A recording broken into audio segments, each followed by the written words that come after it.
कशाला मध्ये जो का म्हणू. हे बघा नमस्कार मंडळी. हे बघा माझी देवपूजा आजची. आज देवपूजा झालं. देवपूजा झाल्याच्या नंतर हे बघा कसं आहे देवपूजा.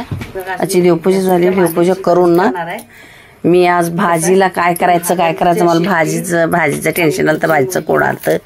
मग भाजीला आता काय करणार म्हणून मला विचारायला मनामध्ये. चला तर मग आता मांदेली होती, सुक्की मांदेली घरात. आता भरपूर दिवस झालं करीन म्हणते, पण मला काय तेच लक्षात येत नव्हतं. भाज्या झाल्याच्या नंतर मग लक्षात यायचं. भाज्या करण्या अगोदर करीन म्हणायचं, पण करायला गेलं ते लक्षात येत नव्हतं काहीतरी करायची. मग चला तर म्हटलं आज मांदेलीची भाजी करून घ्यावा. हे बघा असं ह्या पद्धतीनं सगळं त्याचे महागल्ले शेपटी मोडून घ्यायचे, पुढचे तोंडाकडचे काढून घ्यायचे, सगळे त्याचे पंख बिंक साईडचे जे काय राहतात ना दिसायचे ते सगळं असं ह्या पद्धतीनं काढायचं. काढलं ह्याची भाजी तर ना इतकी चव लागते, खायला खमंग लागते, अप्रतिम लागते. एकच नंबर भाजी होती ह्याची. हे कधी केलं नसेल तर तुम्ही आवडीन करून खावा एक वेळास अवश्य. ही भाजी अप्रतिम अशीच लागते, खायला सुंदर होती भाजी, चवीला भारी लागते. मी बघा हे पद्धतीनं असं सगळं काढून घेतले. ह्याला काढून घ्यायचं. काढून घेऊन सगळं महागल्ले मोहरले काढायचं झालं ना मग व्यवस्थित त्याला तव्यामध्ये भाजायचं चांगलं खमंग. आपण जसं आपण आता हे भाजताना बोंबील भाजल्यासारखे ह्याला पण भाजायचं तव्यामध्ये. ह्याला पण तव्यामध्ये भाजायचं. तव्यामध्ये भाजून साईडला मग ठेवायचं नाही, डायरेक्ट पाण्यामध्ये टाकायचं. पाण्यामध्ये टाकलं ना मग ते चांगलं भिजतं आणि त्याच्या अंगावरची जे असतं खवला बिवला जर असले गेले तर त्याची खवला सगळे साल निघून जाते. साल निघून गेल्याच्या नंतर मग असं चोळलं ना आपोआप जाते. हे बघा आता मग मी कढई ठेवली. कढईला गरमीला मी ते दाखवून म्हणले, पण माझा व्हिडिओ पाऊस झाल्यामुळं ते जर दाखवत आलं नाही. व हे बघा असं का मी अगोदर जिरे टाकले. जिरे टाकून त्याच्यामध्ये ही कांदा टाकून घेतले. कांदा चांगला लाल होईपर्यंत परतायचं. कांदा व्यवस्थित जेवढा तुम्ही परताचाल तेवढं ते आपल्या भाजीला चव बी येते, खमंगपणा येते. आपल्या भाजीचं चव वाढते त्याच्यामुळं दुपटीनं कांद्याच्या. हे बघा बघू शकता असं चांगलं परतून घ्यायचं. जेवढं तुम्ही परताचाल जेवढं तुम्हाला व्यवस्थित करता येईल तेवढं केलं ना चांगलं होतं. मग करायचं. मांदेली मी पण कधी केलेली नव्हते काही नाही. मग माझ्या मुलीनंच म्हणली, मम्मी इकडं कोकणातल्या लोकांनी लई करते, ते लई आवडीनं खाते आणि भाजी खायला चवीला पण एकच नंबर लागते, भारी होती भाजी.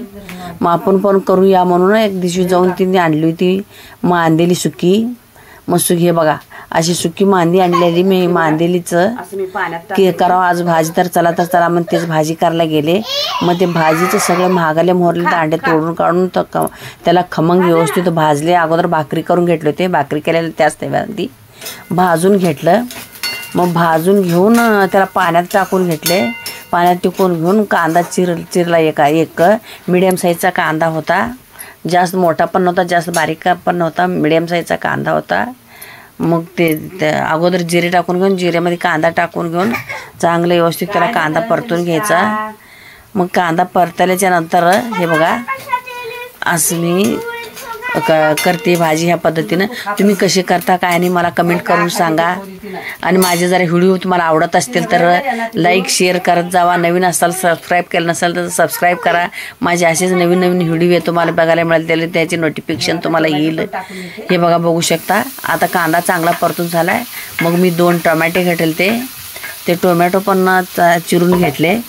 टोमॅटो चिरून घेऊन आता ते कांदा परतला ना त्या कांद्यामध्ये टाकून घेते. हे बघा आता त्याच्यामध्ये मी थोडीशी हळद टाकते, कारण की हळद टाकल्यामुळं लवकर आपला टोमॅटो मऊ होतं. आणि त्याच्यासोबतच मीठ पण टाकून घेते. मीठ टाकलं ना मिठामुळं कांद्यामुळं आपल्या टोमॅटोला बारीक म्हणण्यापेक्षा की मऊ व्हायला मदत होती त्याच्यानं. मग हे बघा असं करायचं. त्याला व्यवस्थित परतून घ्यायचं. चांगलं व्यवस्थित परतलं ना खालीवर केलं मग चांगला आपला कांदा पण परतून होते, त्याच्यासोबत ते टोमॅटो पण परतते. आणि याच्यामध्ये काय करायचं आले लसणाची पेस्ट पण टाकून घ्यायची। मी हे बघा घरचा काळा मसाला आहे, तिखट टाकून घेते मी। तुमच्याकडे जे भी मसाला अवेलेबल असेल ते तुम्ही टाकून घेऊ शकता। तुम्हाला गरम मसाला आवडत असेल तर तुम्ही गरम मसाला टाकून घ्या, धना पावडर सुद्धा टाकून घेतली तरी चालते। माझ्या मिरच्यामध्ये सगळं होतं काळा मसाल्यामध्ये, म्हणून मी काही वरचे मसाले नाही टाकले। ते धना जिरा पावडर हे बघा काश्मीरी लाल तिखट पण टाकले आणि घरचा काळा येसूर होता मसाला, कारण की त्याच्यामध्ये सगळे मसाले आहेत म्हणून मी वरचे दुसरे कोणते मसाले नाही टाकले।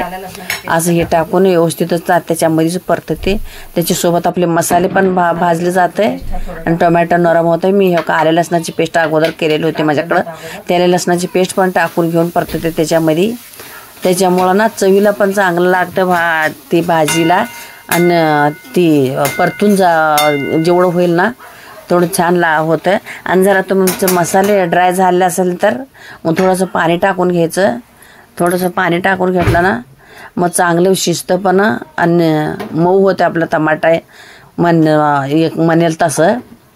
हे बघा बघू शकता तुम्ही, मी मस्त असं हे केले करून ना भाकरी बिकरी तेव्हा साईडला भाकरी करून ठेवली, आणि मुलांनी खात नाही म्हणताना मी अंड्याची त्यांना आमलेट पण करून ठेवले। तुम्ही दुर्डीत बघू शकता। आणि असं झाकायचं वरून एखादी प्लेट झाकलं ना मग मऊ होतं चांगलं। आणि गॅस फास्ट ठेवायचा आणि थोडासा मिडियम गॅस ठेवायचा। मिडियम ठेवलं ना ते मिडियम गॅसवरती नरम होतं, जास्त फास्ट गॅस ठेवलं ना करपून जाते आपली भाजी। आणि कसं आपले भांडे कोणतं जाड बुडाचं असतं, कोणतं पातळ बुडाचं असतं, त्या भांड्यावर अवलंबून असतं। मग त्याच्यासाठी ना आपण झाकण मिडियम गॅस ठेवून झाकून घ्यायचं। हे बघा असं आता स्वच्छ मी सगळं हातानं चोळून त्याचे काढून घेऊन त्याला 4-5 पाण्याने धुवून घेते मी, त्याचे पाणी काढून घेते। 5-6 पाण्यानंतर कमीत कमी धुतलं पाहिजे, कारण का त्याचा कौच वासपणा पण जातं आणि आपलं मासे पण स्वच्छ होतात। त्याच्यासाठी ना मी सगळं 5-6 पाण्याने धुवून घेऊन असं टाकून घेतले। बघू शकता तुम्ही आता आपला कांदा टोमॅटो सगळं मऊ झाले, मसाले पण आपले भाजून झाले ती। मग त्याच्यामध्ये आता मी हे स्वच्छ धुतलेले मासे टाकून घेते। चांगलं मासे टाकून घेऊन, आणि तुम्हाला जर वाटण टाकून घ्यायचं असेल तर तुम्ही कांद्या खोबऱ्याचं वाटण पण करून टाकून घेऊ शकता तुम्ही। मी कांद्या खोबऱ्याचं वाटण काय नाही टाकले, पण असंच मी केले। आणि ह्याला चांगलं व्यवस्थित परतून घ्यायचं। व्यवस्थित परतून घेऊन तुम्हाला जरा ग्रेव्ही पाहिजे असेल तर तुम्ही थोडंसं ग्रेव्ही करून घेऊ शकता, नाही तर असंच सुक्कं बी तुम्ही परतून घेऊन खाल्लं ना एकच नंबर लागते भारी चवीला। हे बघा बघू शकता तुम्ही, मला कसं ग्रेव्ही पाहिजे म्हणून मी भातासोबत खायला ग्रेव्ही करणार आहे। तुम्हाला ग्रेव्ही आवडत नसेल तर तुम्ही ग्रेव्ही नाही केलं तरी पण चालेल, पण ग्रेव्ही करणं गरजेचं आहे। ग्रेव्ही असलं ना थोडं लहान मुलं पण खात्यात लावून तिखट नाही खात असले तर ते मधले कसं मच्छी पण नाही खाल्ले तर ग्रेव्ही तरी लावून लहान मुलं खातात, म्हणून मी त्याच्यासाठी ग्रेव्ही करणार आहे थोडीशी। तुम्हाला ग्रेव्ही नाही करायचं असेल तर तुम्ही नाही केलं तरी सुद्धा चालते। हे मी त्या आता कसं आहे गरमीचे दिवस आहेत, भाजीचं टेन्शन येते, भाज्या काय करायचं म्हणून आज चला तर म्हणून ह्याचा बेत करावं म्हणून आज मांदेलीचा बेत केला मी वाळल्याला। आणि वाळलेली मांदेलीची भाजी तर ना एवढी भारी लागते चवीला काय तुम्ही विचारूच नका। मी ते भाकरी केलेलं तसं काय पुसलं नव्हतं काय, आणि गॅसवरचं पीठ बुडालेलं केलेलं तसंच होतं। हे बघा आता फोडणी टाकून सगळं झाल्याच्या नंतर मी गॅस पुसून पण घेते। मग घाई होती जाण कसं ती लहान बाळ आहे ना रडते, लहान बाळ रडण्यामुळं मला काय मग सुधारलं नव्हतं, सुधारलं नसल्यामुळं मग तसंच त्याला खेळवीत बोलत ना हे असंच करून घेतले अगोदर। मग आता नंतर मी ते पुसून घेतले, कसं गॅस पण पुसून घेतल्यात नंतर आपलं चांगलं असतं, अन्नपूर्णा असते आपली, अन्न शिजत आपण स्वच्छ ठेवायचं, आपलं किचन वाटा साफ ठेवायचा, आपलं घर पण साफ ठेवायचं, भांडे बर्तन सगळे स्वच्छ ठेवून घ्यायचं। आणि ज्यावेळेस आपण भांडी करायला घेतो ना त्यावेळेस भांडे स्वच्छ धुवूनच घ्यायचे, बिना धुता भांडे घ्यायचे नाही। कसं आपले कॉक्रोच बिक्रोच असलेले असतात तर फिरते ती वरती, त्याच्यामुळं ना मग स्वच्छ धुवून घ्यायचं। हे बघा मी असं ह्या पद्धतीनं एवढंसं असं ग्रेव्ही करून घेते। मला ग्रेव्ही आवडते घ्यायची, ग्रेव्हीची भाजी आवडते म्हणून मी ग्रेव्ही करणार आहे। मग तुम्हाला ग्रेव्ही करायचं असेल तर करू शकता, नाही केलं तर तुम्ही नाहीच केलं तरी पण चालतंय। मी 1 गिलासभर पाणी घातले त्याच्यामध्ये, मग माझे व्हिडिओ कसं वाटते ते माझे जर व्हिडिओ आवडले असेल तर व्हिडिओला लाईक करा, शेअर करा, सबस्क्राईब करा. नवीन असेल तर अजून सबस्क्राईब केले नसेल तर जेणेकरून माझे नवीन नवीन व्हिडिओ तुमच्यापर्यंत येतील. धन्यवाद. चला तर